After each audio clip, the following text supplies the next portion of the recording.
Today we're doing a special front Porchin here at the Robinson Theater. What's something that has been really heavier on your mind, or something that you feel is very important? I think what it means like to be a black man like in America, and want to learn, and like also like what it means like to be a black Christian man in America as well, like how that like coexists together. It's how I can like best express like who I am without seeming like this huge cloud of just like sadness or this just like always cheery, always happy type of like ever fluorescent sunshine. As you've been wrestling with that, what are some of the things that have come to your mind? Yeah, I think just like so I guess like the main thing is just like where we find like our like sense of purpose and our identity in.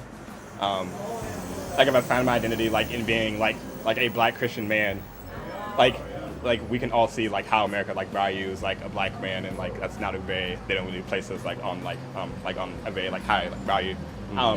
However, the thing about that is that like if I find my identity in being like a Christian black man, it's like I'm putting like my Christian like the way that God sees me first. How God sees me, like as a son, and how like He's gone through so much just to like just like for me like to be like with Him. Yeah. I think just like switching like those values around and just being like me being black, like that's like I'm black, like I am like I'm African American like for a purpose. I am the way that I am like on purpose. But within that, I also have to sort of like submit that to God, because He's the one who has ultimately like chosen me to be this way. Yeah. And He's the one that's made me to be this way. But also like not trying to like forget the part that I am black. But Yeah. yeah. As Dabney's about to get hit by a car. Nice. That was intense. Oh, snap. As a white male, how can I come alongside or support you as you wrestle with this? Yeah. I don't know. I think it's really funny. I've gotten like, I think about it in the same way. Just like how like Jacob, how he wrestled like with God. Like it just, I think it's one of those things where like prayers like are needed and like are heavily like appreciated. It's one of those things that I feel like I have to like just go like with God and be like, hey, like this is what I'm feeling. This is what I feel like this is like where I'm struggling, and I need you to like fight for me and fight with me. Yeah.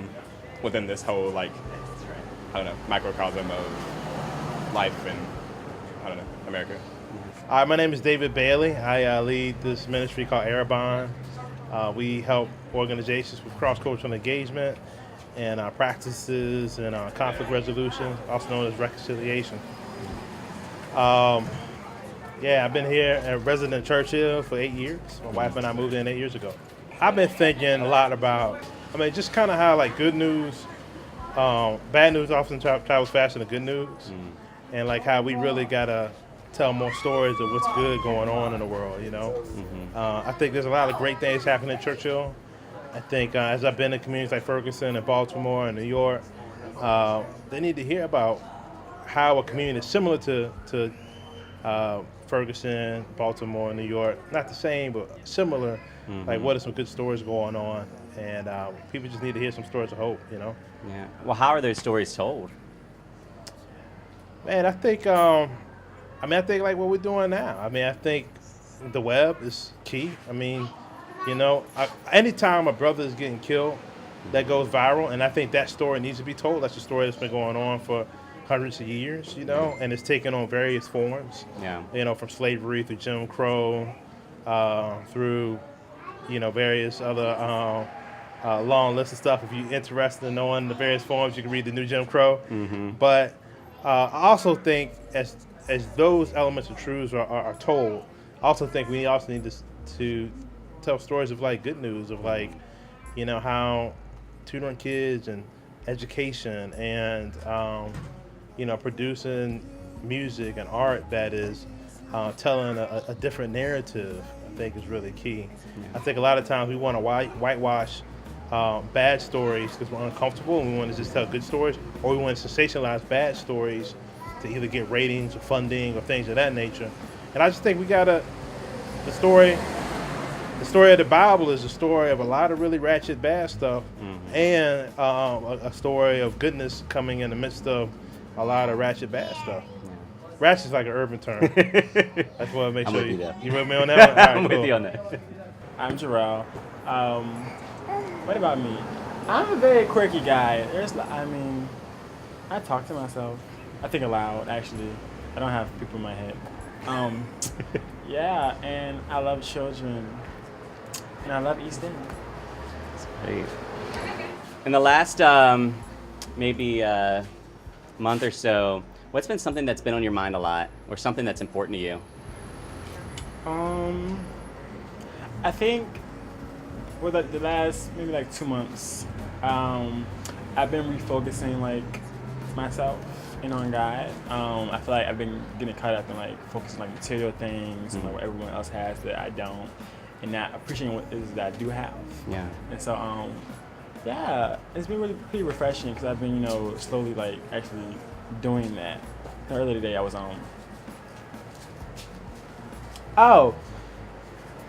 because I wasn't sure if my grandma was gonna be school clothes this year. I was like, well, I don't need school clothes, but I know I need pencils and stuff. So I mean, I think like I'm not too absorbed in my appearance anymore. It's just like things I actually need to be doing and actually I need to care about. I've been really focusing on. So that's been really good to realize. Yeah. And materialism is something in this country a lot of people struggle with. What's some advice you have for someone else who might be thinking, man, that's a struggle for me too? What helped you? What helped me was I think we get caught up with I think having nice things, there's nothing wrong with that. Mm-hmm. I think when it becomes a problem when you don't have nice things is where the issue comes in. Because I have nice clothes, I have shoes and stuff. But it's sometimes I feel like, I could have more than what I have. And so then I become unsatisfied with things I've already been blessed with. And so I think my advice would be just not to put your worth and your value in the things that you have. And know that you're beyond that. I've been learning that a lot. That I'm not my clothes, I'm me. So That's good. That's good. Anything else you want to share? Come to Easton Fellowship, guys. I'm here. I like it. You look straight in that camera too, and then you can give them Come on, man. Okay, my name is Jessica Fox, and I attend Easton Fellowship. Sorry, 1 or 2 sentences, like what? Okay, I'm a full-time musician, which is fun, and that's pretty much it. I don't have anything else. That's good though. Exciting. Okay. In the last month or so, what's something that has been on your mind a lot? What's something that's been important to you? Okay, in the last month or so, I think generally I think a lot about my health. I want to be more healthy. And my mom had a stroke back in October. Mm-hmm. And so, and she's relearning to use the whole left side of her body. And so I think often about just the fact that I have a fully functioning, healthy body and being thankful for that, but also how can I take better care of this? How can I be a better steward of this? What can I do with this? So that's something that's been on my mind. Yeah. What are some, what you shared is something a lot of people struggle with. So what is some advice you have for someone that's in that boat that's I need to be caring about my health more? What's worked for you? I don't know if I have any advice. I actually need the advice. So, yeah. I have friends who are really into it, so I try to talk to them and take advice from them. Yeah. What's something you've learned in the midst of, when a parent is struggling with health and something as serious as that leads you to think a lot, do a lot of introspection, think about life a lot? Is there something that came out of that was kind of a nugget? Well, yes. I think, I'm trying to think of how to fully sum it up. Just how different a person's reality can be. So from one day to the next, my whole reality changed, my whole family, everything changed. When I go places now, I notice, is that handicap accessible, with her wheelchair, and that's something that is just all of our reality now, that somebody else has been thinking about that their whole life, and that just completely went over my head. Yeah. And how many other things are there like that I'm just oblivious to, you know what I mean? Yeah. So I think just being aware and conscious of other people's realities.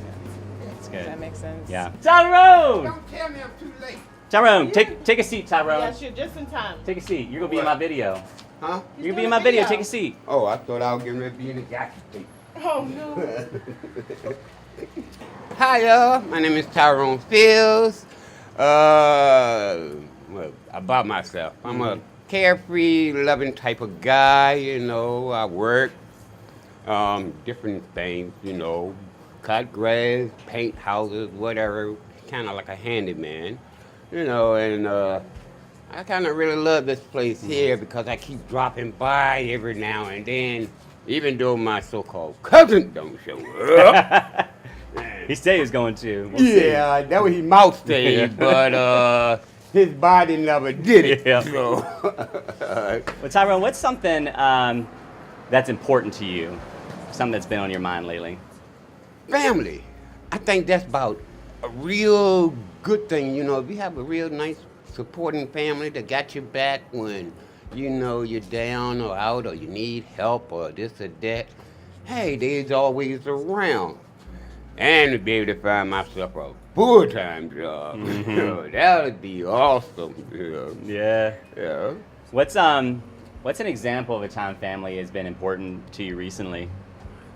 Well, so far it's been pretty good. My family and my sisters and brothers, they've been kind of like, you know, hey, coming by, checking on me and seeing how I'm doing or calling, stuff like that, you know, showing that they're really concerned and they care about you a lot. You know, I think that's really awesome, you know. Then I got some family members that I wish they won't. Yeah. Anything else you want to share? Hey, Rebecca, if you see this. Thanks, Tyrone. I appreciate it. Later, Paul. I'll see you in there. I am Kevin Ring. I don't live here in Richmond. We're visiting, and it's not spent a lot of time in this city, but I grew up in Atlanta, Georgia, so it's a little familiar, like this sweatiness that we're going through right now. I am a father of two and a husband of one, and I'm old enough that I'm beginning to realize that half the stuff I thought about myself is ridiculously wrong, and that's kind of nice. Yeah. It's good. It's good. What's something lately that has been on your mind a lot, something that's important to you? You know, that is an awesome question, and what honestly keeps being pressed to my heart is just how much God loves us. Like that overwhelming realization. And so you just had your beautiful daughter sitting in your lap. Just that, just that being in her presence. And she's not aware of you. You know, she's looking around. She saw her mom. She's totally distracted. But just that, how satisfying was that for you, right? Like, how much do you love just holding them? And my kids are over there, and I just love being with them. Yeah. I love them. I love seeing them struggle with things. I love seeing them be bad, not in the I want them to be bad kind of thing, but in the they are intricate, beautiful, creative, well-designed, so complex human beings that I'm just amazed by them. And I think it's so easy for us to forget that. You know, we sit and it's hot, I don't feel good, too much traffic, or why is the street all messy, or just whatever, I need to mow the grass. And I think we just get into this narrative about the world that is so set apart from the main theme, which is just that God in his infinite beauty and out of nothing, no need whatsoever, just a desire to give, to create, created us and loves us and wants to be with us. And that's true whether you believe it, you don't believe it, whether you understand it or not, whether you feel like it's true, whether you are deliberately trying to rebel against that. His infinite love and patience and just the worth that he, as the one who sets the definition, the standard of value, the worth that he puts in you is just amazing.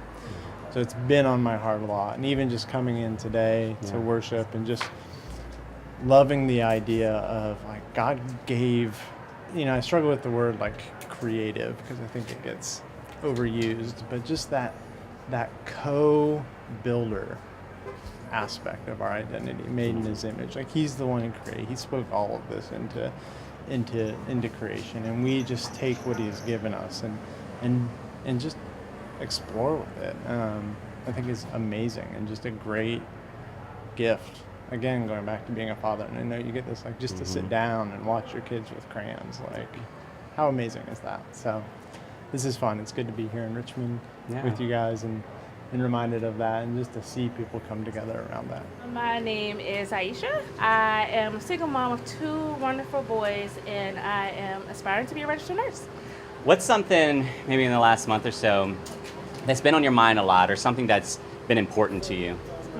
The Great Commission. Just really trying to be intentional with my neighbors. I just recently moved on Oakwood, so that has been an exciting piece in my life right now. So just really trying to be intentional with my neighbors and just building personal relationships with them has been something that has been really important in the process.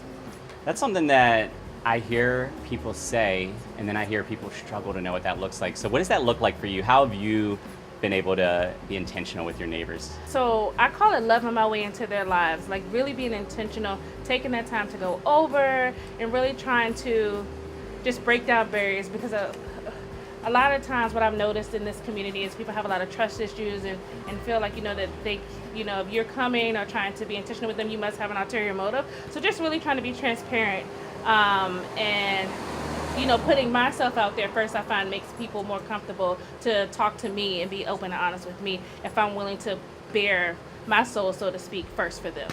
Something that I find is valuable to the people in this neighborhood, because a lot of times they may feel desolate or like the least of these because people don't take time out. And so just really taking an intentional time out has what I've seen to be effective. God's faithfulness has been evident lately. The more and more I talk with people, the more and more I have conversation, I realize how faithful God really is and how I miss that a lot in my day-to-day life.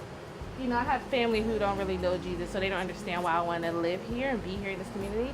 But I have really see how much the Lord loves this community by actually living in this community.